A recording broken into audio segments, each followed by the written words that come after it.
Was it just me, or did you find yourself listening to the opening metaphor spoken by Galadriel's brother in Amazon's new Rings of Power series, just totally entranced by the stunning visuals, only to suspect, moments later, that it was fairly convoluted, not particularly profound, and quite possibly didn't make any sense at all? Well, if you did, you're not alone, and have a keen ear. It's easy for a grand spectacle like this to sweep you off your feet, maybe sever a few neurons in the brain, to the point where a clumsy metaphor like this just kinda slips right on by, and you're none the wiser. And I wouldn't blame you if it did. But here, I'd like to satiate that need for cognitive validation and dissect these writers' attempt at wisdom, because, quite frankly, for a show with a budget around $500 million, I find it quite appalling that writing like this made it into the final work. If this were just one show, one film, I wouldn't be so bothered. This is a big trend I've started to notice in Hollywood blockbusters today. So, I'd like to take this opportunity to describe in detail to all those viewers out there who might have sensed something's wrong, but who may struggle to articulate what exactly that is, why this is amateur writing. I will explain precisely what is convoluted, messy, and uninspired about this metaphor, and show you how I, an amateur, as of yet unpublished writer of 3 years, will go about crafting a more concise and cohesive one as it relates to both the plot and common sense. Then I'll tell you why, after a great deal of consideration, I've determined they shouldn't have used a metaphor at all. Stick around to the end for that revelation. Lord knows I did. So, without further ado, let us read the original transcript. Do you know why a ship floats and a stone cannot? Because the stone sees only downward. The darkness of the water is vast and irresistible. The ship feels this darkness as well, striving moment by moment to master her and pull her under. But the ship has a secret, for unlike the stone, her gaze is not downward, but up, fixed upon the light that guides her, whispering of grander things than darkness ever knew. But sometimes the lights shine just as brightly reflected in the water as they do in the sky. It's hard to say which way is up and which way is down. How am I to know which lights to follow? Sometimes we cannot know until we have touched the darkness. But that seems so simple. The most important truths often are. Now, you'll notice how I included her brother's whispered words that were revealed at the end of the episode. This is just to kind of tie it all together and address it as a whole. Let's start with the first bit. Do you know why a ship floats and a stone cannot? Because the stone sees only downward. So, right off the bat, he poses a question that has an obvious answer. Buoyancy. And gives a silly answer that involves attributing senses to a rock. Now, I know what you're thinking, Bud, this is a metaphor. This is art. You're taking it too literally. But metaphors build on our pre-existing understanding of things, and to associate sight with a rock is a bit of a stretch, and it generally strikes me as lazy. But alright, I get your point. Let's carry on. The darkness of the water is vast and irresistible. The ship feels the darkness as well, striving moment by moment to master her and pull her under. But the ship has a secret, for unlike the stone, her gaze is not downward, but up, fixed upon the light that guides her, whispering of grander things than darkness ever knew. Alright, so let's talk meaning. What are the writers here trying to convey? Simple. If you look to the darkness, you will sink, but keep your gaze fixed on higher ideals, the light, and you will float. Sinking represents darkness, and floating, the light. And I'll even say that I like the last line. Writing is hard, and my standards really are quite reasonable. All things said, this chunk is a little convoluted, what with talk of stones looking one way and ships the other, but, well, I've squinted. I haven't cringed. Yet. Let's carry on. But sometimes the lights shine just as brightly reflected in the water as they do in the sky. It's hard to say which way is up and which way is down. How am I to know which lights to follow? This is the bit that hurts. For starters, it just isn't true, and so strikes the listener, for lack of better words, as kinda dumb. Has light reflecting off the water ever come close to fooling you into thinking down was up? Now, I understand what they're trying to do here. They're trying to deepen the metaphor by saying that sometimes darkness, on the surface, appears as light. But stretching logic too far comes across as forced. And now they're talking about light and dark, up and down is also light. It seems to me these writers really just wanted young Galadriel to ask, how am I to know which lights to follow, and they just sort of bulldozed their way there with the first 2 lines. Let's go ahead and read the rest. Sometimes we cannot know until we have touched the darkness, but that seems so simple. The most important truths often are. The meaning behind her brother's answer is that if you followed the false light before and felt the darkness it led to, you will then know which light is true. The problem with this is that his answer is not simple, as young Galadriel would have you believe. He's basically saying that she needs a lot more life experience and can't possibly know the answer to this right now, and she's replying with, that seems so simple, as if he'd said something like, the dark feels bad, and the light feels good.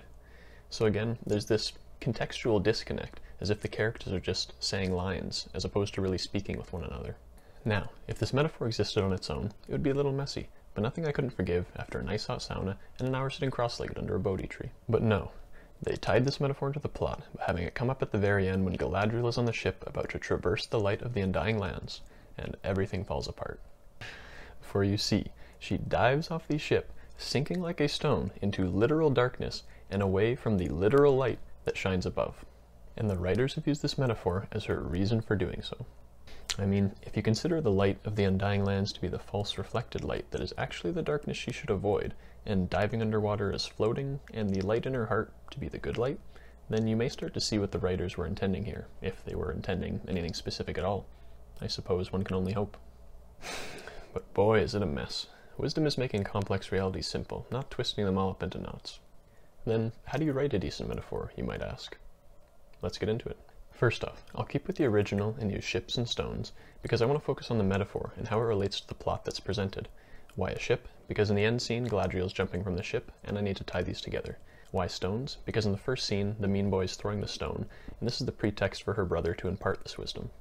But this light and dark business is a jumbled mess, as she's literally fleeing the light in the end of the episode, so I'm going to use current instead.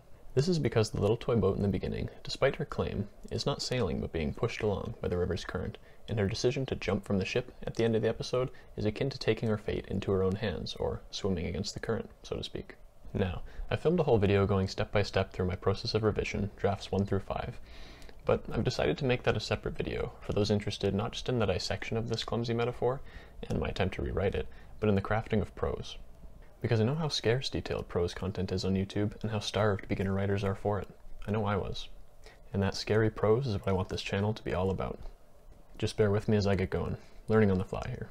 So, as advertised, let's have a look at the 5th and final draft of the metaphor I wrote. Do you know why that stone sunk your ship? Because it's a rock, and my ship only parchment. Yes, but do you know why it struck it? Galadriel hesitates. Because your ship was trapped in the current's grip. When that stone flew overhead, the ship felt its shadow looming, but carried on, helpless, overwhelmed by the rapids beneath its hull, for it had no sails of its own. Its position downstream was destined, and so named through his rock, and sunk it. There are many currents in this world, sister, the darkest, most relentless in their pull. And should you abide by any and all, never to sail a path your own, one day you may feel the shadow of a thrown stone, and be helpless but to drift, and pray it misses. But a person can't swim upriver forever. They'll get tired. How do I know when to ride the current, and when to fight it? You listen to your heart. But that seems so simple. The most important truths often are.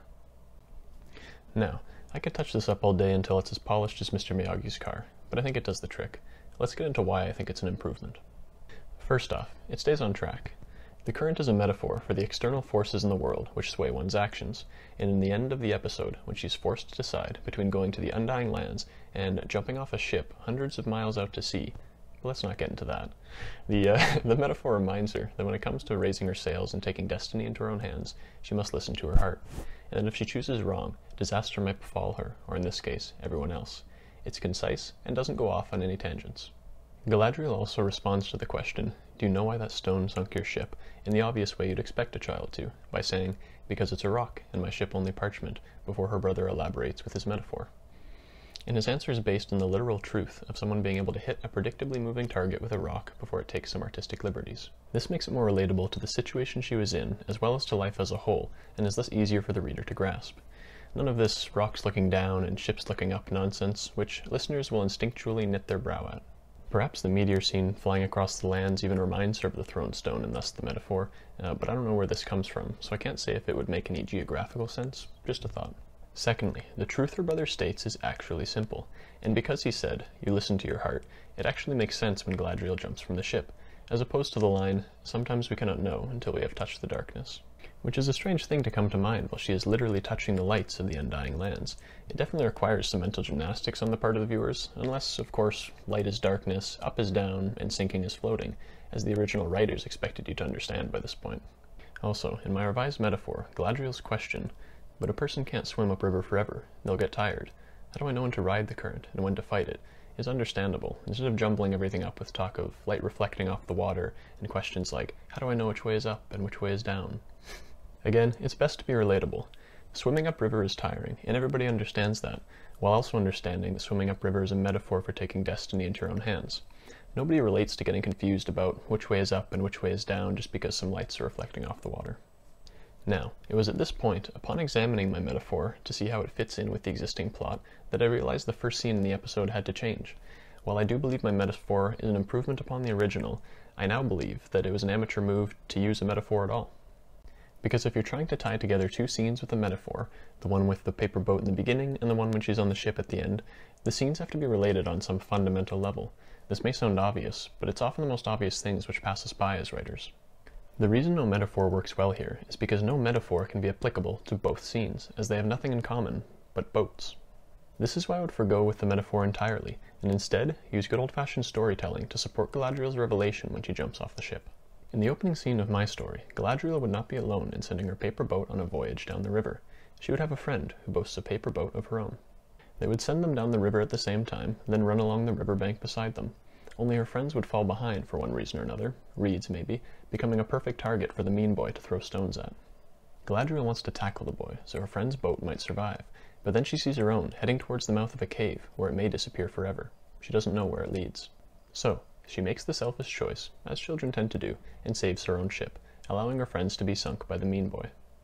She tackles him anyway, only for her brother to step in and break it up, as in the original. Their dialogue would then proceed as follows. Do you know why your friend lost her ship? Because Name threw a rock at it. Yes, this is true, but you put Name on his back.